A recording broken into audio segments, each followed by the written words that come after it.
that you're saying is the ground. Oh, well, there's these like lines going down it and around it. And what are they? Oh, well, they're the longitude and latitude grid. And where are they measured from? Oh, well, they're measured from the ground. And how do we measure them from the ground? Oh, we measure them with a flat Earth elevation angle measurement to Polaris. But it's not the ground! Hold on, a second ago this was proving that the ground was sphere-shaped. But now that we're measuring the lines that are referenced to your sphere shape measured on a flat Earth, it's not the ground anymore, is that correct? Definitely not the ground. So it's only the ground if it's proving the CGI ball shape in your model on your plane. As soon as those lines on the ball shape are measured flat, it isn't the ground, is that correct? That's right. When it's a ball, it's the ground. When it's measured flat, it's not the ground. You all understand how this is perfectly reasonable by the standards of a fundy? That checks out. Yep. Meanwhile, why do we need to get in a puff about it? It's measured one way. It ain't the ball way, is it? How's it measured? Flat. They don't like it when you point it out and they want to throw their dummy out the pram and take their ball home with them and not play anymore. Unless I put this into a hypothetically measured flat scenario or a juxtaposition with a ball Earth that it could be, I'm not playing. I'm taking my ball home. I'm not debating anymore. It's not reasonable for me to be arguing in a position where I can only say it's flat. That's not fair. Especially when it's the way it's measured, and I've used that example. How dare you mime words to prove it's flat? That's not fair. Let me put it in false dichotomy and we'll carry on playing this game. No. Oh, well then, bye-bye. Goodbye. Yeah. Well, I don't fully understand why he left. Like, was he Because he just couldn't salty? move forward. I'll tell you exactly why. He couldn't move Yeah. forward unless he accepted what he'd already given us as his example, which is measuring Earth flat. The moment we say, so measuring Earth flat then, with your example you've just given, no, I'm not playing. I'm not going to say it. No, because that means I've got to relinquish my paradigm. I'd rather not play. That was really interesting. Exactly, We spoke to him before. He's not exactly. like that normally. Yeah, until you Like, do I've the spoken to him. 2024 Flat Earth debate methodology of taking their example and pointing out how Flat Earth's measured and required for their example. Suddenly, people who are very reasonable when they're asserting that we're on a ball don't want to play anymore and aren't playing and debating. If you're going to make me say that my measurement of a flat Earth is a measurement of a flat Earth, it's not the Earth. Unless it's a globe. It could be a globe. Well, maybe I No, he wasn't came in supposed to ask that question. Maybe was supposed to just sneak in that you can get an elevation angle from a flat or curved Earth. You know, just real, silent like. So maybe that. I mean, I don't know why he left after that, but I whatever. want to see. We all heard that. I want to see. No, the thing is, I want to see everyone doing this. I want to see every server doing this to fundies.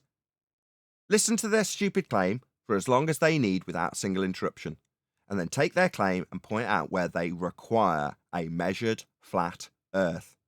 Measured flat Earth? Still doesn't quite work. Nevertheless, they require a horizontal plane of reference when navigating the ground in this instance. Not the ground! Yeah? Hold them to task. Point out how Earth is measured flat. You've got to know it's measured flat to be able to get away with it. As long as you understand and appreciate that Earth is actually measured flat, and all claims that come surplus to any measurement of Earth will be a flat Earth measurement. And you can hold any claim to task with that knowledge. As long as you know it's flat. If you just believe it's flat, you're not going to do well in these debates. Because they'll get you in La La Land pretty damn sharp. You'll allow the false dichotomy that he wanted. Oh, well, let's just carry on with the story with it could be a globe or it could be flat, even though I've just given measurements of a flat Earth. Or let's carry on with a scenario where if it's a flat Earth that we've just measured flat, then I'll tolerate the story. But me saying no, you've measured it flat, so now you're going to say it's flat, because that's how you've dealt with it. I'm not going to do that, is their response. Well, he's already done it, hasn't he? He already gave us his examples. With respect to Plum, 90 degrees to it? QE stepped in at just the right time while I was doing the dishwasher. Thank you, QE. yeah, he came in with a crafty story.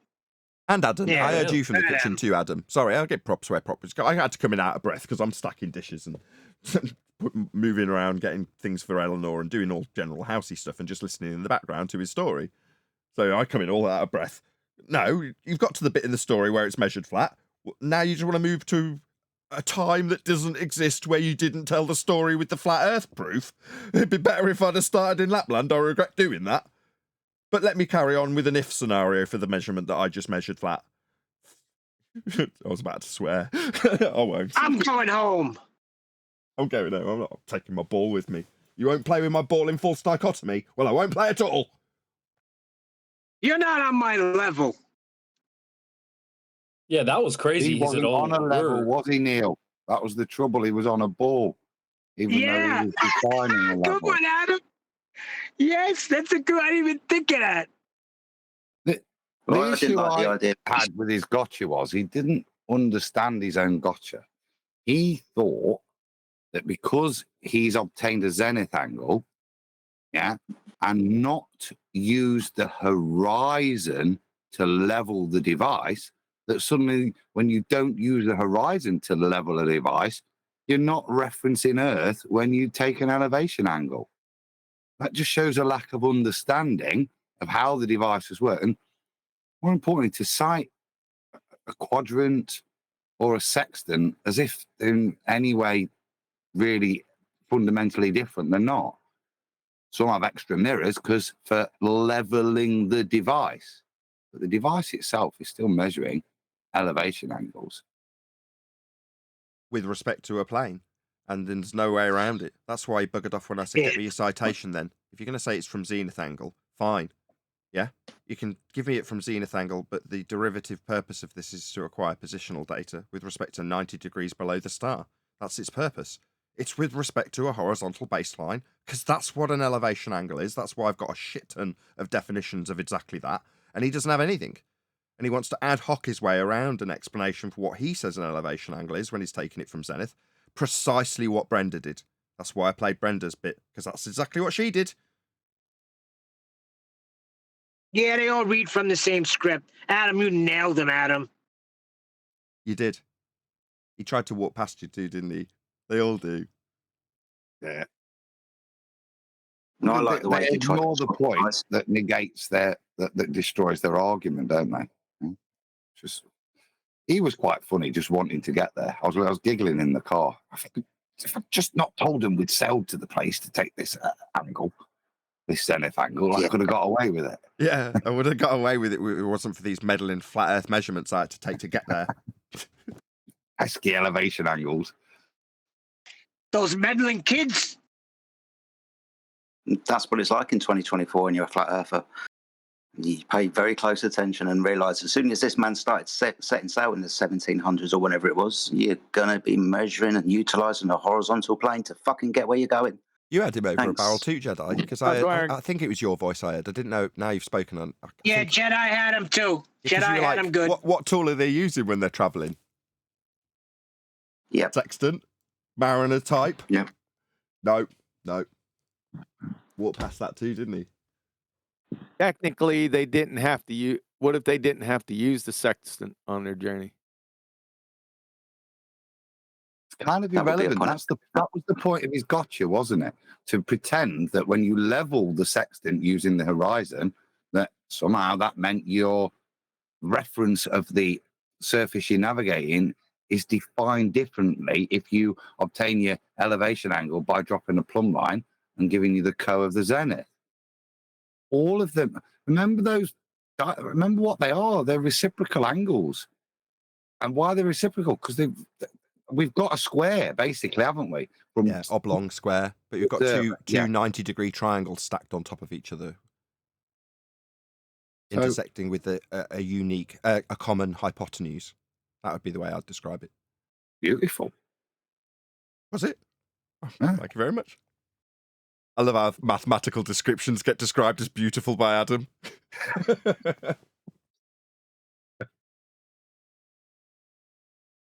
So on that point, in celestial navigation, I don't see them saying the word complementary angle too much. All I see them saying is whole altitude zenith distance. It's almost not even considered an angle.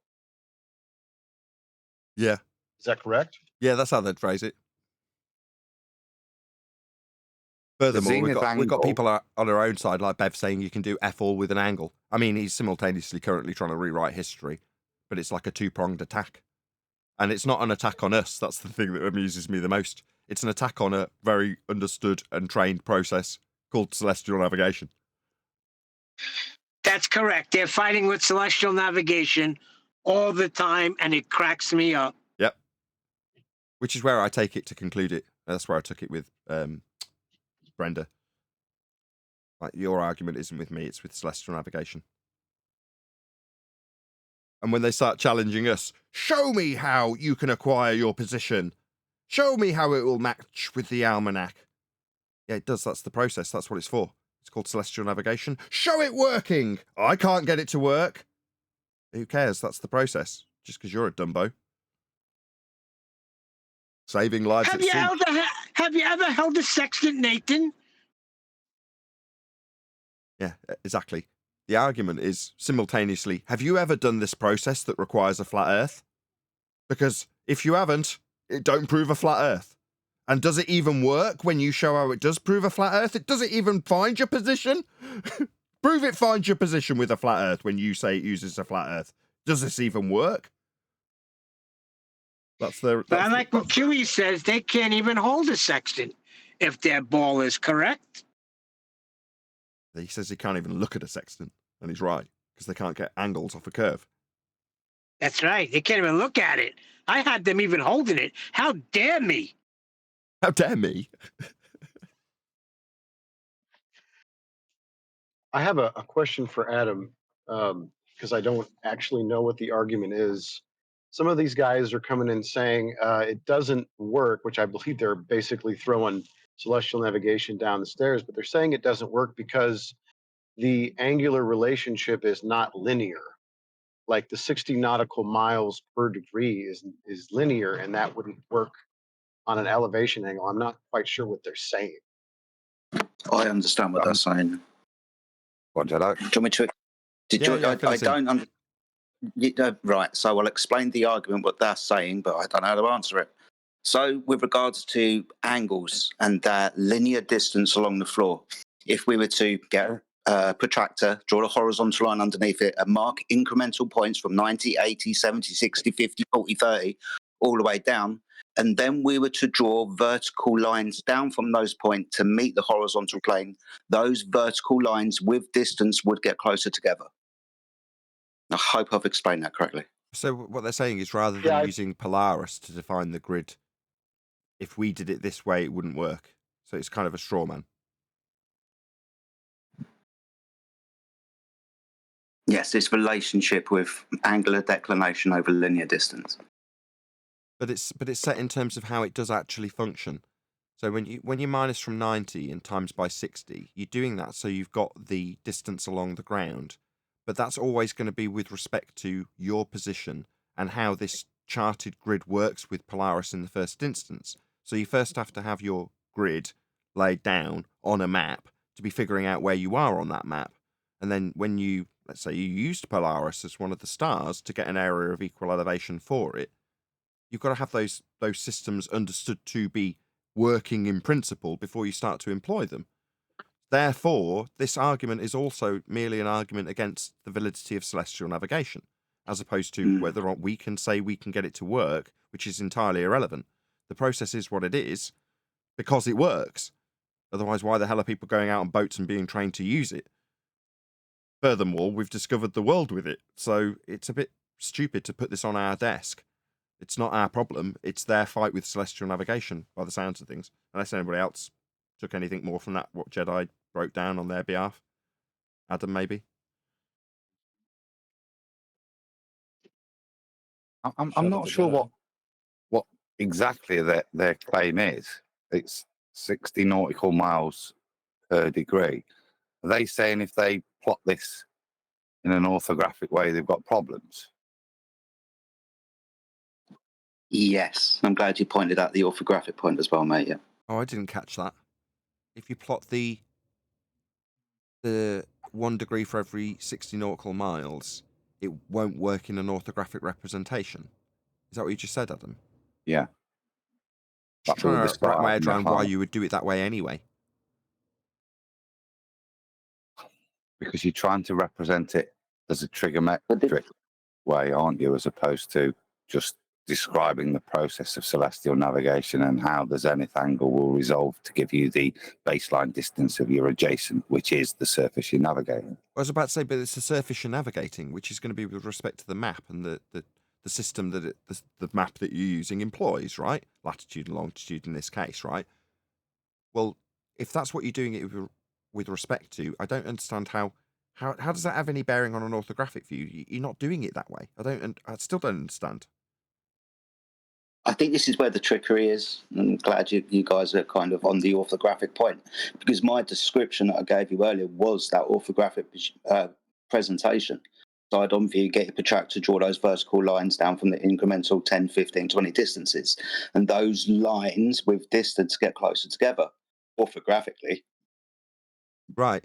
Okay, so it's an inference that the perspective view that derives the system is actually the way the world is giving you the movement of the lights. Therefore, in that description, it would logically follow that when the lights reach the horizon in orthographic view, they are literally and physically touching the ground then. That makes no sense. So yeah. So, however, there is a valid point in their objection, not because the objection's valid, but because of the way that the world physically presents itself to us. I'm hoping Adam will back me up in this regard. In that description, in an orthographic view, you can't lower the page. What do I mean by that?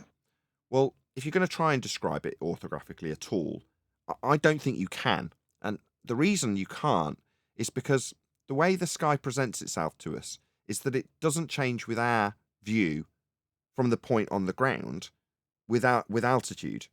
So if you go up higher on a page in an orthographic view, you literally ascend towards the top of the A4 page that you're drawing this diagram out on, right?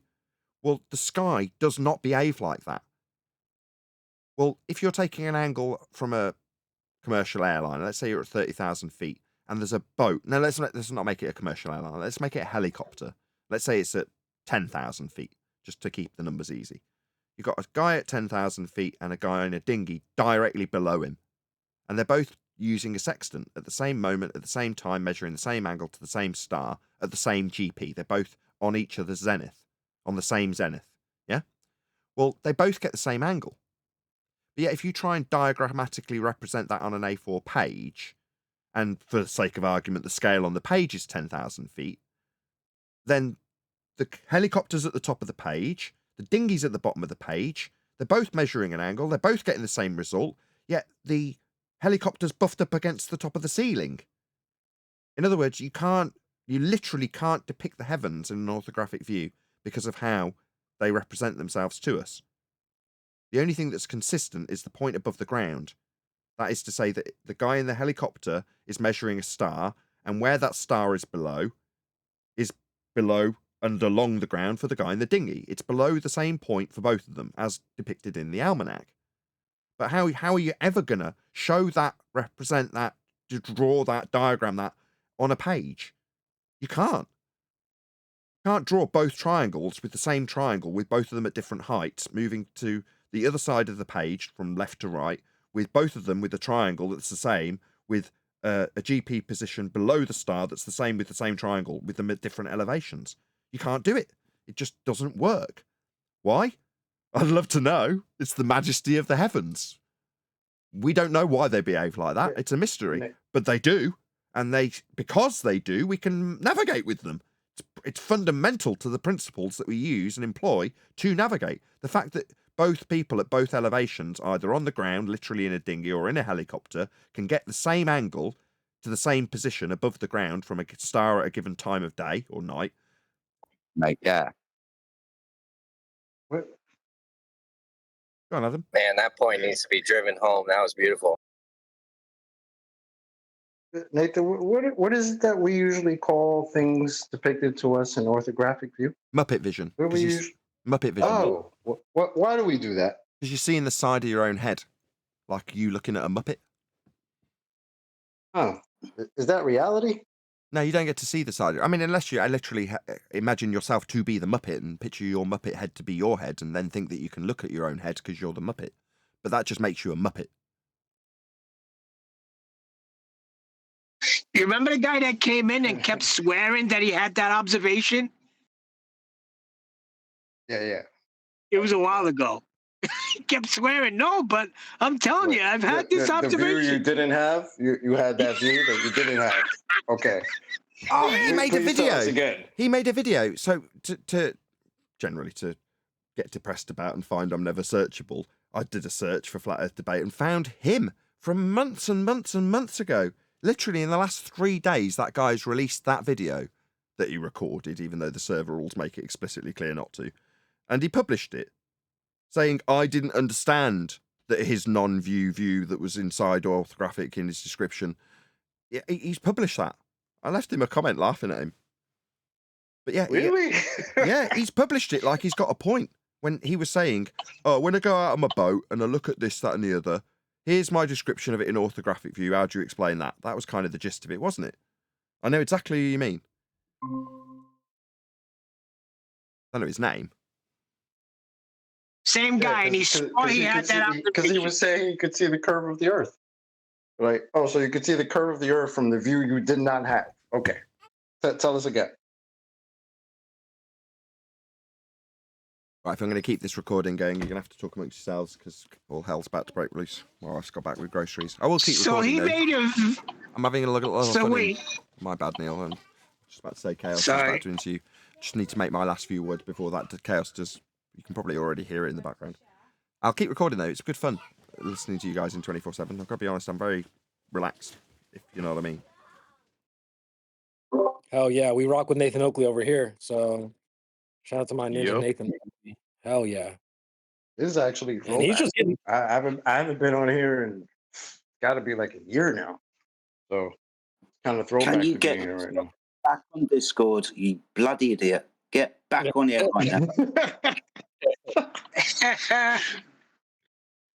Yeah, brother. Yeah, you're right. I need to do that. Get your butt back in here, chocolate. Yeah, let's talky more downloady and get verified. Come on, the fuck. Listen, I mean, Oakley had to get his food. You know, the best groceries come from space. So, you know, make sure you order your Spacies, guys. He's really supporting our sponsor, Spacies. I can hear the groceries being unloaded in the back, though. Make sure you guys order yourself some Spacies. And where can you find all this spectacular space food? At Spacies. Now with our new Raditz menu. Spacies. It's good food in space. All right, back to you guys. I forgot about Creation Bear and the soundboard, baby. Hey, listen, man. You haven't seen anything yet.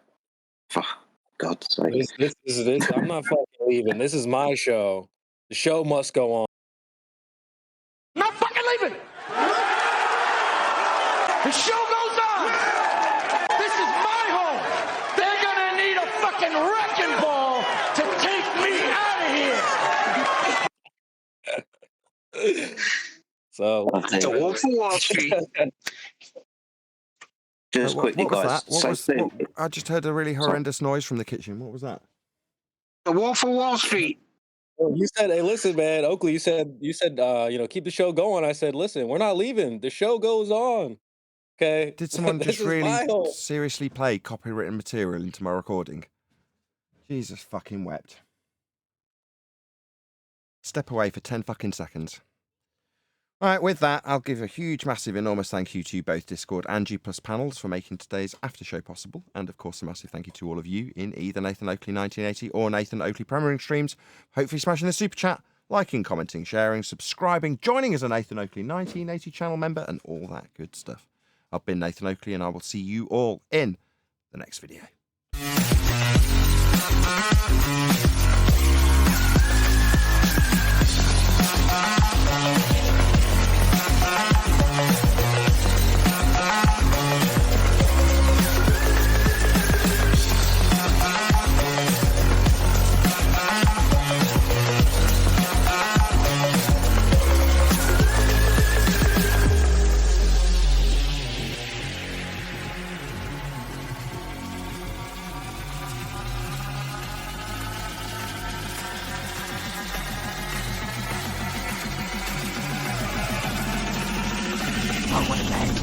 What a lovely day!